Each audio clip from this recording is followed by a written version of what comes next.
अस्सलामुअलैकुम जी दोस्तों बेलियो ते मित्रों, अज असीं आए हैं जनाब अंबां दे बाग विच। अज तुहानूं अंब भी दिखावांगे ते अंबां दे बाग दी सैर भी करावांगे ते जनाब माहौल नूं भी तुहानूं अज इंजॉय करावांगे। खजूर भी है ते अंब भी ने माशाअल्लाह। देखो जी अंब चेक कराओ जी जरा, पहले इहनूं कहंदे आ तोता परी। इस अंब नूं ये तोता परी एक नस्ल आ अंब दी ते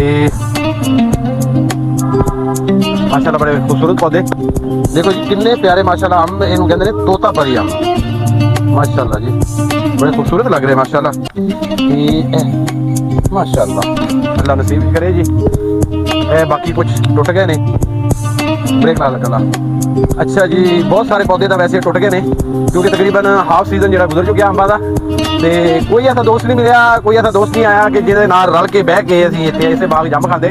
ये खानपुर का माशाअल्लाह बड़ा मशहूर बाग है। खानपुर भी बागां दे लिहाज नाल काफ़ी मशहूर है क्योंकि अंब इस इलाके भी बहुत ज़्यादा होंगे ने। तो ये बाग भी सरकारी बाग है, गौरमेंट का बाग है। तो ये जनाब गौरमेंट इनू हर साल बाद बेचती है तो माशाअल्लाह नफा भी कमाती है। सफ़ेद चौसा इस वक्त अपने अरूज पे और वो मेरा ख्याल है ये सफ़ेद चौसा ही है। इन्होंने इतने बाहर कढ़ के रख देने हैं ताकि फिर वो मजदूर आगे चुकणगे तो फिर वो बेचणगे। माशाअल्लाह जी ज़बरदस्त सफ़ेद चौसे का ये पौधा क्योंकि बहुत ज़्यादा और सीजन माशाअल्लाह चल चुकिया तो एंड होया तकरीबन सीजन एंड दे पहुंचने वाला क्योंकि हुण सफ़ेद चौसा तो लास्ट दे विच जिहनूं काला चौसा आपां कहंदे आ या तोता परी, ये दो तीन रह जाणियां आइटमां। या कुछ देसी है, देसी हैगा यह जिहड़ा देसी अंब है या सिंध का इलाका नहीं, खानपुर रहीम यार खान ये भी अंबां का इलाका आ, अंबां का शहर आ। इत्थे भी माशाअल्लाह पाकिस्तान वास्ते बहुत ज़बरदस्त किस्म के अंबां की पैदावार होती है और खजूर की भी पैदावार होती है। देखिए खजूर भी आ गई है, असीं खाधी भी है हुणे ते ज़बरदस्त खजूर है इस इलाके की और फल भी पौधे ने बड़ा ज़बरदस्त जगह है।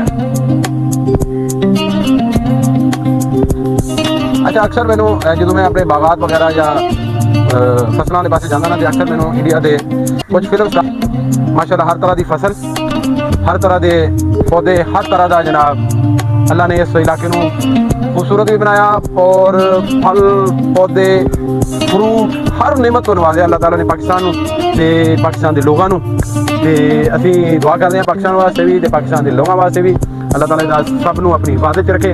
ते मौसमी फ्रूट भाई इंजॉय करो, खजूरा भी खाओ, अंब भी खाओ ते नाल कमेंट करके दसो भी तुसीं किहड़े इलाके चों देख रहे हो सानू ते अपनी राय भी कीमती दिओ। अच्छा जी ये जनाब अंब होए पे ने पैक ते अगे गड्डी लोड होएगी फिर बाजार आएगी फिर भाईजान तुहाडे तक पहुंचेगी हर उस बंदे तक जिहड़ा अंब खाण दा शौकीन आ। ते एक दोस्त आ साडा ये ते माशाअल्लाह इहदे विच काम करदा। ये किहड़ी नस्ल दे किहड़ी वैरायटी चौसा किहड़ा चौसा जिहनूं कहंदे ਆਪਾਂ नहीं एक लेट ਹੁੰਦਾ एक मौसमी ਹੁੰਦਾ। ਇਹ ਹੁਣ ਕਿਹੜਾ ਹੈ? ਇਹ मौसमी ਹੈ। ਮੌਸਮੀ ਚੌਸਾ। हाँ जी ਅੱਛਾ ਇਹ ਜਿਹੜੇ आ भी मौसमी है।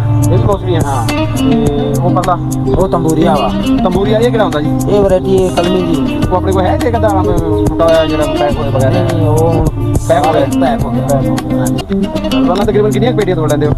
200 भी होंदी है 250 भी होंदी है 150 भी होंदी है। ਅੱਛਾ हाँ मंडी ਦੇ रूटीन ਦੇ ਨਾਲ ਮੰਡੀ ਦੇ ਤੇ ਬਚਦਾ ਹੈ ਮਾਸ਼ਾਅੱਲਾ। हाँ शुक्र है मालिक का। ठीक है माशाल्लाह। चलो जी ये माशाल्लाह इतने मजदूर ਜਿਹੜੇ ਕੰਮ ਕਰਦੇ ਆ ਸਾਰਾ ਦਿਨ ਸਵੇਰ ਤੋਂ ਸ਼ਾਮ ਤੱਕ ਤੇ ਫਿਰ ਆਪਣੀ ਰੋਜ਼ੀ ਰੋਟੀ ਦਾ ਬੰਦੋਬਸਤ ਕਰਦੇ ਆ ਆਪਣੇ ਬੱਚਿਆਂ ਦੀ ਰੋਜ਼ੀ ਰੋਟੀ ਦਾ ਕਿਉਂਕਿ ਪਾਕਿਸਤਾਨ ਦਾ ਅਗਰ ਅਸੀਂ ਦੇਖੀਏ 90% ਤਬਕਾ ਜਿਹੜਾ ਉਹ ਮਜ਼ਦੂਰ ਤਬਕਾ ਆ ਤੇ ਮਿਹਨਤ ਨਾਲ ਮਜ਼ਦੂਰੀ ਕਰਕੇ ਆਪਣੇ ਬੱਚਿਆਂ ਦਾ ਪੇਟ ਭਰਦਾ ਆ। ਇਹ ਸਾਡੇ ਦੋਸਤ ਅਸੀਂ ਅਕਸਰ ਆਉਂਦੇ ਹਾਂ ਇਸ ਬਾਗ ਵਿੱਚ ਤੇ ਇਹ ਇੱਥੇ ਮਜ਼ਦੂਰੀ ਕਰਦੇ ਨੇ ਆਪਣੇ ਰੋਜ਼ੀ ਰੋਟੀ ਕਮਾਉਂਦੇ ਨੇ। ਅੱਲਾਹ ਜਨਾਬ ਪਾਕਿਸਤਾਨ ਦੇ ਸਾਰੇ ਮਜ਼ਦੂਰਾਂ ਨੂੰ ਖੁਸ਼ ਰੱਖੇ ਤੇ ਆਬਾਦ ਰੱਖੇ ਤੇ ਹਕੂਮਤ ਨੂੰ ਵੀ ਚਾਹੀਦਾ ਕਿ ਮਜ਼ਦੂਰਾਂ ਵਾਸਤੇ ਕੁਝ ਨਾ ਕੁਝ ਕਰੇ ਕਿ ਜਿਹਦੇ ਨਾਲ ਮਜ਼ਦੂਰ ਵੀ ਉਹਨਾਂ ਦੀ ਜ਼ਿੰਦਗੀ ਵੀ ਆਸਾਨ ਹੋਵੇ। ਬਹੁਤ ਸ਼ੁਕਰੀਆ।